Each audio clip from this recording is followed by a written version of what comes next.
T twenty বিশ্বকাপের group পর্বের নিজেদের শেষ ম্যাচে আজ মুখোমুখি হয়েছিল কানাডা এবং নিউজিল্যান্ড।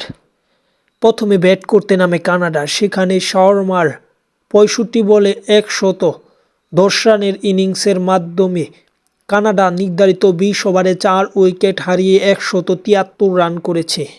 ১৭৪ রানের বড় টার্গেট ছুড়ে দেয় কানাডার মতো দল নিউজিল্যান্ডকে, যেখানে নিউজিল্যান্ডের বাঘা বাঘা বোলাররাও তেমন ভালো করতে পারেনি। বিপরীতে নিউজিল্যান্ডের বোলাররা ভালো না করতে পারলেও ব্যাটাররা ঠিকই কাজের কাজটা করেছে। নিউজিল্যান্ড মূলত গ্লেন ফিলিপসের ৩৬ বলে অপরাজিত ৭৬ রান এবং রাচিন রবিন্দ্রার ৩৯ বলে ৫৯ রানের অপরাজিত ইনিংসের মাধ্যমে মূলত ম্যাচটি নিজেদের করে নেয়।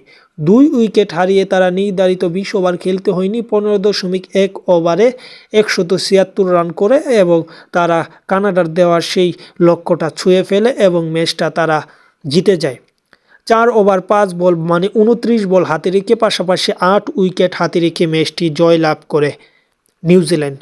এই জয়ে পয়েন্ট টেবিলে ৪ ম্যাচ খেলে তাদের ৬ পয়েন্ট নিয়ে আছে পয়েন্ট টেবিলের ২-এ এবং কানাডা পয়েন্ট টেবিলের ৫ম স্থানে। পয়েন্ট টেবিলের শীর্ষে আছে মূলত পটিয়ারা এবং আফগানরা আছে পয়েন্ট টেবিলের ৩-এ।